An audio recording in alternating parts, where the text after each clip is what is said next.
സൊമാലിയയിൽ നിന്ന് 1991 വേർപിരിഞ്ഞ് സ്വന്തം ഭരണം നടത്തുന്ന പ്രദേശമാണ് സൊമാലിലാൻഡ്. ഐക്യരാഷ്ട്രസഭ ഉൾപ്പെടെയുള്ള ലോകരാജ്യങ്ങൾ ഇതിനെ ഒരു സ്വതന്ത്ര രാജ്യമായി അംഗീകരിച്ചിരുന്നില്ല.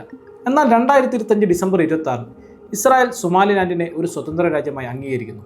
ഗാസ മുനമ്പിൽ നിന്നുള്ള ഫലസ്തീനികളെ സൊമാലിലാൻഡ് സ്വീകരിക്കാൻ വ്യവസ്ഥ ചെയ്യുന്ന ധാരണകളുടെ ഭാഗമായിട്ടാണ് സൊമാലിലാൻഡ് റിപ്പബ്ലിക്കിനെ സ്വതന്ത്ര പരമാധികാര രാഷ്ട്രമായി ഇസ്രായേൽ ഔദ്യോഗികമായി അംഗീകരിച്ചതെന്ന് ഇസ്രായേൽ മാധ്യമങ്ങളടക്കം റിപ്പോർട്ട് ചെയ്തിരുന്നു. ഇതിനു പുറമെ സൊമാലിലാൻഡും ഇസ്രായേലും പരസ്പരം എംബസികൾ തുറക്കുകയും അംബാസഡർമാരെ നിയോഗിക്കുകയും നിരവധി മേഖലകളിൽ തന്ത്രപരമായ സഹകരണം ആരംഭിക്കുകയും ചെയ്തു. ഇസ്രായേലാണ് സൊമാലിലാൻഡിനെ സ്വതന്ത്ര രാഷ്ട്രമായി അംഗീകരിച്ച ആദ്യ രാജ്യം.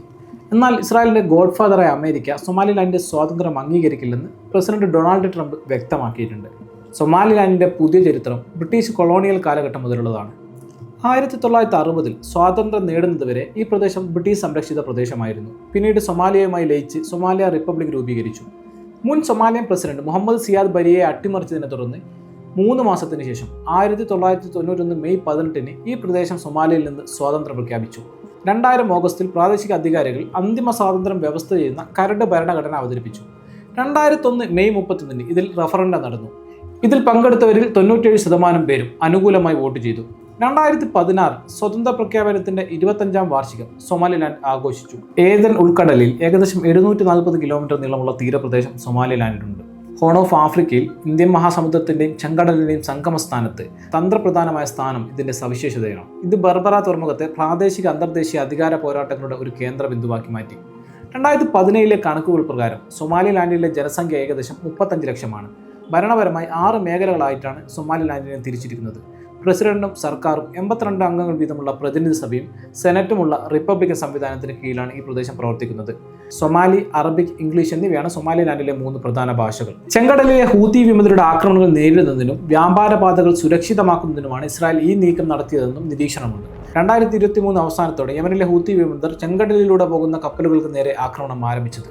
ഗാസയിൽ ഇസ്രായേൽ നടത്തുന്ന ആക്രമണത്തിനെതിരെ ഫലസ്തീന് പിന്തുണ പ്രഖ്യാപിച്ചാണ് ഇറാന്റെ സഹായത്തോടെ ഹൂത്തികൾ ഈ ആക്രമണങ്ങൾ നടത്തുന്നത്.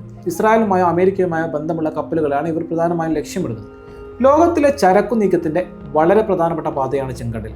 ഇവിടെയുള്ള അനിശ്ചിതത്വം ആഗോള വ്യാപാരത്തെ സാരമായി ബാധിച്ചു. ആക്രമണം ഭയന്ന് പല കപ്പലുകളും ഇപ്പോൾ ആഫ്രിക്കയുടെ അടിഭാഗത്തുകൂടി കേപ്പ് ഓഫ് ഗുഡ് ഹോപ്പ് മുനമ്പ് കറങ്ങിയാണ് സഞ്ചരിക്കുന്നത്. ഇത് കപ്പൽ യാത്രയ്ക്ക് 10 മുതൽ 14 ദിവസം വരെ അധിക സമയം എടുക്കാനും ഇന്ധന ചെലവും ഇൻഷുറൻസ് തുകയും കുത്തനെ കൂടാനും കാരണമായി.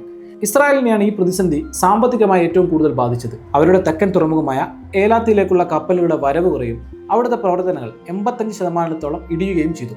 ഇത് ഇസ്രായേലിലേക്കുള്ള സാധനങ്ങളുടെ വില കൂടാൻ കാരണമായി. കൂടാതെ ഹൂത്തികൾ ഇസ്രായേലിന് നേരെ ഡ്രോണുകളും മിസൈലുകളും ഉപയോഗിച്ച് ആക്രമണങ്ങൾ നടത്തി. ഇതിന് മറുപടിയായി ഇസ്രായേൽ ഹൂത്തികളുടെ നിയന്ത്രണത്തിലുള്ള തുറമുഖങ്ങളിലും വൈദ്യുതി നിലയങ്ങളിലും ശക്തമായ വ്യോമാക്രമണം നടത്തിയിരുന്നു.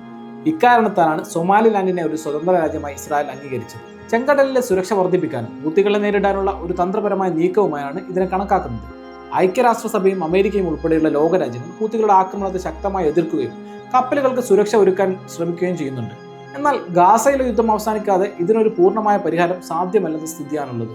സൊമാലിലാൻഡിലെ ബർബറ തുറമുഖം സൈനിക ആവശ്യങ്ങൾക്കും ചാരപ്രവർത്തനങ്ങൾക്കും ഉപയോഗിക്കാനും അവിടുത്തെ എണ്ണ, ധാതുക്കൾ തുടങ്ങിയ പ്രകൃതി വിഭവങ്ങൾ പ്രയോജനപ്പെടുത്താനും ഇസ്രായേൽ ലക്ഷ്യമിടുന്നതായി റിപ്പോർട്ടുകൾ വ്യക്തമാക്കുന്നു. എന്നാൽ ഗാസയിൽ നിന്നുള്ളവരെ മാറ്റിപ്പാർപ്പിക്കാനാണ് നീക്കമെന്ന ആരോപണം ഇസ്രായേൽ നിഷേധിച്ചിട്ടുണ്ട്. അതിനിടയിൽ ചൈനയെ നേരിടാൻ ഇന്ത്യ സൊമാലിലാൻഡുമായി ബന്ധം സ്ഥാപിക്കുമെന്ന അഭ്യൂഹങ്ങളും പരന്നിരുന്നു. പക്ഷേ ഇന്ത്യ ഇതുവരെ സൊമാലിലാൻഡിനെ സ്വതന്ത്ര രാജ്യമായി അംഗീകരിച്ചിട്ടില്ല. ആഫ്രിക്കൻ യൂണിയന്റെ നിലപാടുകൾക്കൊപ്പം നിൽക്കാനാണ് ഇന്ത്യയുടെ തീരുമാനം. ഗൾഫ് രാജ്യങ്ങളിൽ സൗദി അറേബ്യ, ഖത്തർ, കുവൈറ്റ് തുടങ്ങിയ രാജ്യങ്ങൾ ഇസ്രായേലിന്റെ നടപടിയെ ശക്തമായി എതിർത്തു.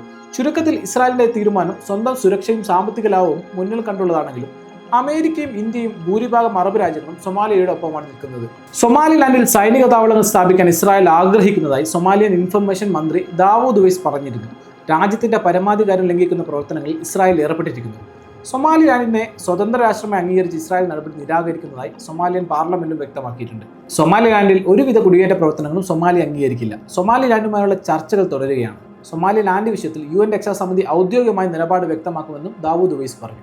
സൊമാലിലാൻഡിനെ സ്വതന്ത്ര രാഷ്ട്രമായി ഇസ്രായേൽ അംഗീകരിച്ചതിൽ ഒരു ലക്ഷ്യം വളരെ വ്യക്തമാണ്: ഹൂത്തികളുടെ ആക്രമണത്തിൽ നിന്ന് മോചിപ്പിച്ച് ചെങ്കടലിലെ ചരക്ക് നീക്കം സുരക്ഷിതമാക്കുക. പക്ഷേ ഇതിനെ ഹൂത്തികൾ എങ്ങനെയാണ് പ്രതിരോധിക്കാൻ പോകുന്നത് നമുക്ക് കണ്ടറിയാം.